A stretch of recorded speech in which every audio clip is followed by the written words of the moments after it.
श्रीशैलवंशनिजतातनृसिंहसूरे पादाम्बुजप्रणयनं तदवाप्तमन्त्रं श्रीमन्त्रसिंहगुरुवर्ये कृपात्तबोधं श्रीदेवनाथगुरुमार्गमणाख्यमीडे श्रीमान् वेङ्कटनाथार्यः प्रत्तारिके श्रीवेदान्ताचार्यवर्यो मे सन्निधत्तां स्ताहृदि। तत्त्वमुक्ताकलापे त्रिंशः श्लोकः भवति। मे त्वाद्यैर्विगीतं क्षणिकमिह जगत् स्याक्षणोपाधिवच्चेत् बाधो दृष्टान्तः निस्थिर इति विदितो यत्क्षणस्याप्युपाधिः सामग्री कार्यशून्या क्षण इयमपि तद्धेतुसङ्घो न चासौ हेतुर्नान्यस्थिरास्ते क्रमवदुपधिवत् स्याक्षणत्वं स्थिरेति इति। अनेन श्लोकेनापि क्षणिकत्ववादः एव खण्ड्यते। तत्र क्षणिकत्ववादिनाम् अभिमतम् अनुमानं किञ्चित् अत्र अनूद्य तादृश अनुमानम् अत्र निरस्यते। अनुमानं भवति विगीतं जगत् क्षणिकं मेयत्वात् इति अनुमानं। जगत् क्षणिकं कुतः? मेयत्वात्। मेयत्वं तावत् क्षणोपाधौ अस्ति। क्षणोपाधिः इति कश्चन पदार्थः, तादृश क्षणोपाधौ मेयत्वमस्ति, तत्र क्षणिकत्वमस्ति इति कृत्वा तत्र व्याप्तिं गृहीत्वा घट्टादिषु विवादास्पदेषु क्षणिकत्वमस्ति वा स्थिरत्वमस्ति वा इति विवादः यत्र भवति तादृशेषु घटादिषु क्षणिकत्वं स्थापयितुं शक्यते इति पूर्वपक्षिणाम् आशयः। तत्र दृष्टान्तत्वेन क्षणोपाधिः क्षणोपाधिवत् इति दृष्टान्तः प्रदर्शितः। एवञ्च क्षणोपाधिः दृष्टान्तः। अयमाशयः घटः न दृष्टान्तः भवितुमर्हति। यतः घटः यद्यपि पूर्वपक्षिणां मते क्षणिकः, परन्तु सिद्धान्तिमते सः न क्षणिकः, सम्प्रतिपन्नः एव दृष्टान्तः भवितुमर्हति। तथा च घटः न वक्तुं शक्यते। सिद्धान्तिमते क्षणिकः कश्चन पदार्थः नास्ति इत्यतः तत्र तादृशपदार्थमादाय अहं साधयामि इति चेत् तत् कर्तुं न शक्यते इति आक्षेपः भवितुमर्हति। तदर्थं चतुरतया किं करोति पूर्वपक्षी? क्षणोपाधिः अत्र दृष्टान्तः इति। यतः इदानीं क्षणोपाधिः इत्यनेन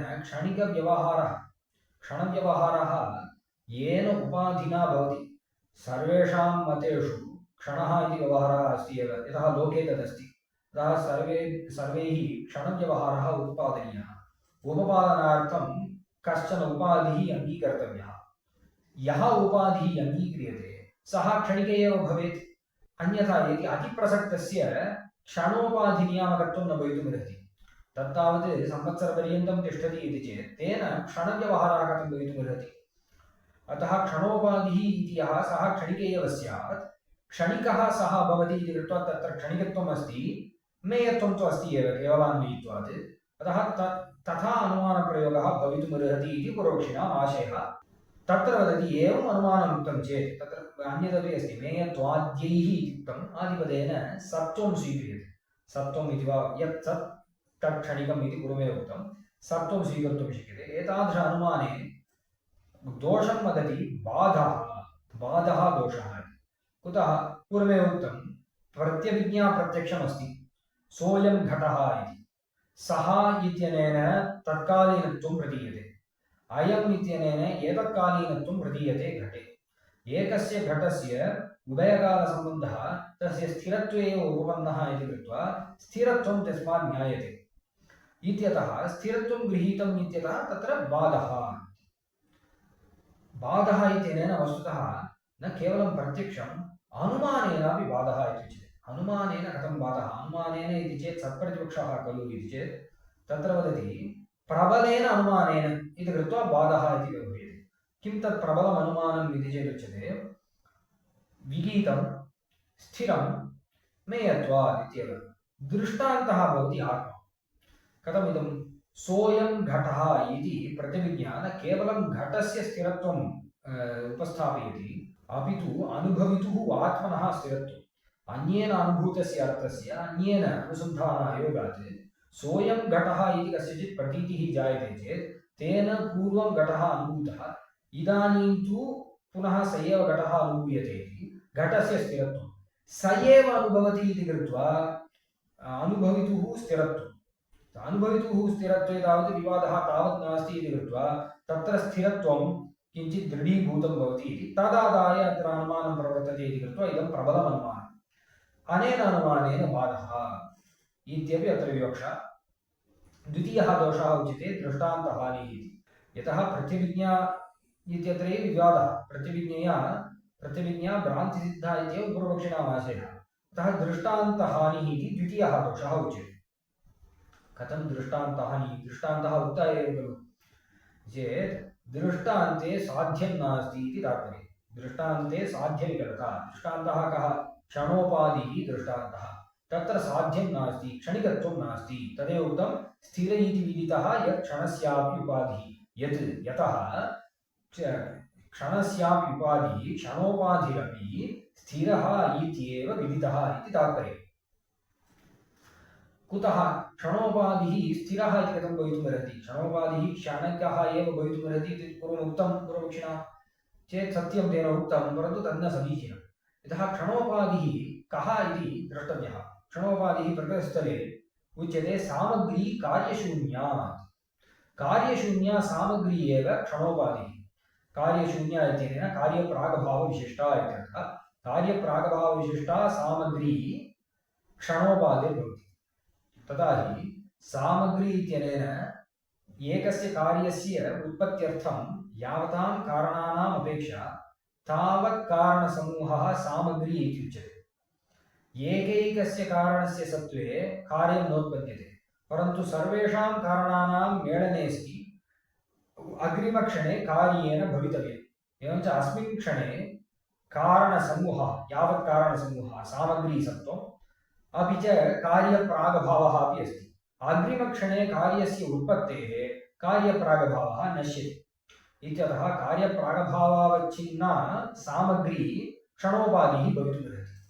यतः ततः पूर्वतनक्षणेपि सामग्री नासीत्। यतः यदि सामग्री आसीत् इति उच्यते तदानीम् अस्मिन्नेव क्षणे कार्येण भवितव्यम्। अतः सामग्री अग्रिमक्षणे कार्येण भवितव्यम् इति कृत्वा कार्यशून्या सामग्री क्षणोपाधिः सा तु दृढा एव खलु इति आशयः। सा तु दृढा एव।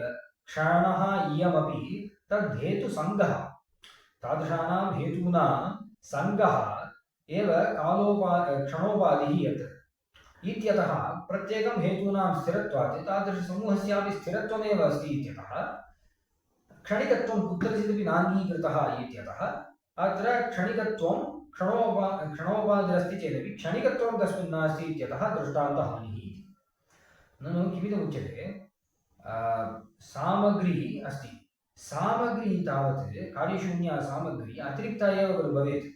अतिरिक्ता भवेत्, सा तावत् क्षणमात्रं तिष्ठति इति कृत्वा तस्यां क्षणिकत्वम् अस्ति इति वक्तुं शक्यते खलु इति चेत् न, तत्र उच्यते सामग्री न अतिरिक्ता इति। केवलं कारणानां समाधाने तादृशकारणसमूहः एव सामग्री इत्येन उच्यते। तत् प्रत्येकस्मात् कारणात् नातिरिक्ता इति उच्यते। कथमिदं प्रत्येकस्मात् कारणात् नातिरिक्ता इति चेत् एकैकस्य कारणस्य सत्त्वे कारणम् उत्पद्येत। यतः सामग्रीसमाधाने कार्यं भवेत् चेत् सामग्री एकैकं कारणमपि नातिरिक्तम् इति कृत्वा एकस्य कारणस्य सत्त्वे सामग्री अस्ति इत्यतः कार्यं भवेत्। तथा नास्ति इत्यतः अतिरिक्ता एव खलु सामग्री इति चेत् तथा न। अत्र अयं विवेकः। सामग्री इत्यनेन यः व्यवह्रियते सः कारणसमूहः एव। कारणसमूहः प्रत्येकस्मात् कारणात् भिद्यते चेत् भिद्यते एव। कथमिति चेत् इदानीं योधाः भवन्ति। एकैकोऽपि योधः न सेना। तत्र सेनाभेदः विद्यते इति चेत् सत्यम्। यतः एकः योधः अस्ति इति चेत् एकः योधः गच्छति चेत् सेना गच्छति इति व्यवहारः नास्ति। परन्तु बहूनां योधानां सत्त्वे सेना गच्छति इति व्यवहारः अस्ति। तत्र बहूनां योधानाम् अपेक्षया अन्यस्य अङ्गीकारः नापेक्षितः। कदाचिदपि योधाः गच्छन्ति, सेना तु न दृश्यते इति कदाचिदपि व्यवहाराभावात् योधसमूहापेक्षया सेना तु नातिरिक्ता। परन्तु प्रत्येकस्मात् योधात् सा अतिरिक्ता इति एवं वक्तुं शक्यते। तथा हि इदानीं केनचित् उपाधिना विशिष्टाः योधाः भवन्ति सेना इत्येव। नाम एकस्मिन् देशे एकस्मिन् काले वर्तमानाः योधाः सेना इत्यनेन कथ्यते। तद्वत् इदानीं सामग्री कार्यप्रागभावः इति उभयोः मेलनं यदा भवति सः क्षणः इति उच्यते इति वक्तुं शक्यते खलु इदानीम् इति प्रश्नः। तथा च इदानीं सामग्री तु नातिरिक्ता, तत्र प्रत्येकं तावत् स्थिरमेव, घटादय कुलालादयः स्थिराः एव इति कृत्वा क्षणिकत्वम् अप्रसिद्धम् एव, दृष्टा साध्यविकलता एव अस्ति इति समाधानम्। तत्र प्रश्नः इदं कथं युज्यते, कालोपाधिः क्षणोपाधिः इति कश्चन कल्पनीयः, सामग्री कार्यशून्या कालोपाधिः इति चेत् कालोपाधीनाम् अपेक्षा तावत् भवतां मते नास्ति, सिद्धान्तिमते कालोपाधीनाम् अपेक्षा नास्ति।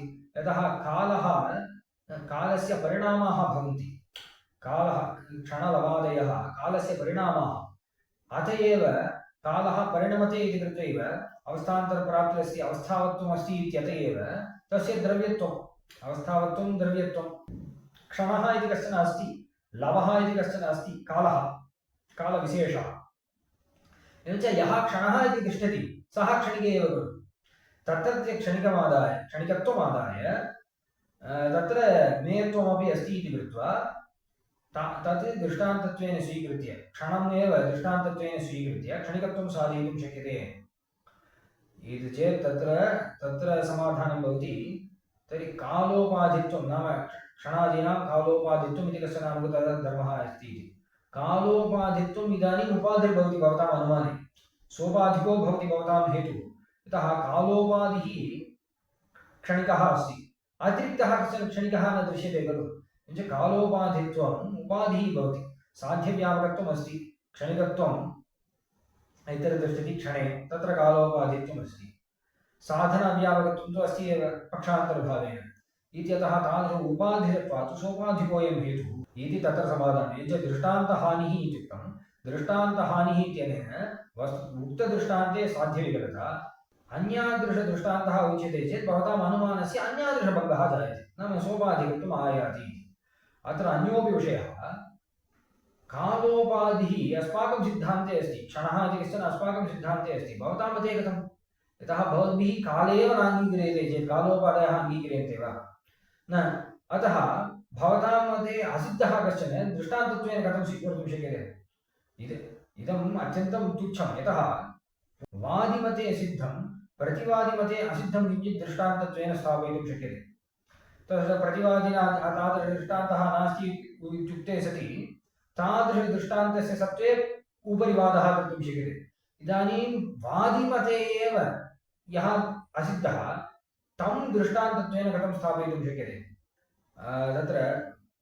तत्र दृष्टान्तहानिः कथं, कार्यशून्या सामग्री एव कालोपाधिः, तस्य स्थिरत्वं वा अस्थिरत्वं वा इति प्रश्ने सति सः अतिरिक्तो न भवति, तद्धेतुसङ्गः न चासौ हेतुर्नान्यः, असौ हेतुर्न अन्योपि न, कथं तर्हि स्थिराः ते प्रत्येकं कारणानि स्थिराणि एव भवन्ति, तेषां समाधानमेव सामग्री इत्युच्यते। तत्र सामग्री इति स्थिरः पदार्थः, कार्यप्रागभावोऽपि स्थिरः पदार्थः, अनादिः शान्तः इत्युच्यते खलु। कार्यप्रागभस्तु स्थिरः, अयं सामग्री अपि स्थिरा इति कृत्वा तत्र क्षणिकत्वं कुत्रचिदपि नास्ति। तर्हि कालोपाधित्वं कथम् इति चेत् क्रमवदुपदिवत् स्यात् क्षणत्वं स्थिरेपि। वैशेषिकैः यथा उच्यते तत्र क्रिया तावत् चतुः क्षणावस्थायि, तथापि तामादाय क्षणोपाधिः उच्यते। कथं? स्वजन्यविभागप्रागभावावच्छिन्नं कर्म इति रीत्या तत्र कालोपाधिः उच्यते। तत्र यथा तद्वदेव अस्माकमपि इति कथयितुं शक्यते। वस्तुतः कालोपाधिः इति नापेक्षितश्चेदपि यः क्षणः सः क्षणिकश्चेदपि सः दृष्टान्तत्वेन स्वीकर्तुं न शक्यते इत्यपि उक्तम्। एवञ्च पूर्वपक्षिणाम् अभिमतमिदमनुमानं विगीतं क्षणिकं मेयत्वात् इत्याद्यनुमानं तावत् दुष्टमेव इति अत्र कथितं वर्तते। தத்துவமுக்தாகலாபத்தில் 30வது ஸ்லோகம் இது. இப்போ சில ஸ்லோகங்களாகவே பௌத்த மதத்தை தான் நிராசனம் பண்ணிட்டு இருக்க. அந்த பௌத்த மதத்தில் இருக்கிற பதார்த்தங்கள் எல்லாம் க்ஷணிக்கம் அப்படின்ட்டு ஒத்துக்கிறது உண்டு. அதாவது பதார்த்தங்கள் எதுவுமே ஸ்திரமா ஒண்ணுமே கிடையாது. 2 க்ஷணத்துக்கு நிலைத்து நிற்கக்கூடிய பதார்த்தமே கிடையாது. எல்லாம் உற்பத்தியாகிறது, அப்படியே விநாசம் அடையிறது. ஒரு க்ஷணத்திலேயே எல்லாம் அப்படி ஆயிடுறது அப்படின்னு சொல்றது அவர்களோட மதம். அதற்கு அவர்கள் சொல்ற ஒரு அனுமானம் இருக்கு. அதுதான் விகீதம் க்ஷணிகம் மேயத்வா அப்படின்னு அனுமானம். இந்த விகீதமானது, விவாதம் எந்த இடத்துல பண்றோமோ இந்த உலகம் எல்லாம் க்ஷணிகம் தான், எல்லாமே ஒரு க்ஷணம் நிற்கக்கூடிய வஸ்து தான் அப்படின்னு சொல்றான். ஏன்னு கேட்டா மேயத்துவம் இங்க இருக்கே, இதெல்லாம் அறியப்படுற வஸ்து எதெல்லாம் இருக்கோ அதெல்லாம் க்ஷணிகம் தான். எங்க இப்படி பார்த்தேன் அப்படின்னு கேட்டா திருஷ்டாந்தம் சொல்றா க்ஷணோபாதி. க்ஷணோபாதின்னு திருஷ்டாந்தம் சொல்றவர்களுக்கு என்ன தாற்பயம்னா, கடத்தை திருஷ்டாந்தமா சொன்னா கஷ்டம். ஏன்னா கடஹா அப்படிங்கிற பதார்த்தமானது, ஒரு குடமானது க்ஷணிகம் இல்லை, எதுவுமே க்ஷணிகம் இல்லை சித்தாந்தியோட மதத்துல. அதனால சித்தாந்தியும் ஒத்துக்கக்கூடிய ஒரு இடத்த சொல்லணும். சித்தாந்தி அவசியமா எந்த இடத்த ஒத்துக்கணும்னா க்ஷணஹா அப்படின்ட்டு விவகாரம் பண்றது உண்டு லோகத்துல. லோகத்துல விவகாரம் பண்ணா எதை வச்சுட்டு பண்றான், எதை வச்சுட்டு ஒரு காலத்தை அளவிட்டு இது ஒரு க்ஷணம் அப்படின்னு சொல்றானோ அதுக்கு காலோபாதின்னு பேரு. அது ஒரு க்ஷணம் தான் இருக்க முடியும். ஏன்னா இப்போ ஒரு ஒரு மீட்டர் அளக்கிற, ஒரு அடி அளக்கணும்னாக்க அது ஒரு அடியா இருக்கு.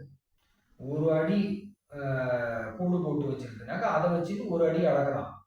ஒரு அடிக்கு மேல இருக்குனாக்கா அது ஒரு அடி அளக்கிறதா இருக்க முடியாது. அப்போ அதனால ஒரு க்ஷணத்தை அளக்கக்கூடியது அப்படின்னாக்கா அது ஒரு க்ஷணம் தான் இருக்க முடியும்.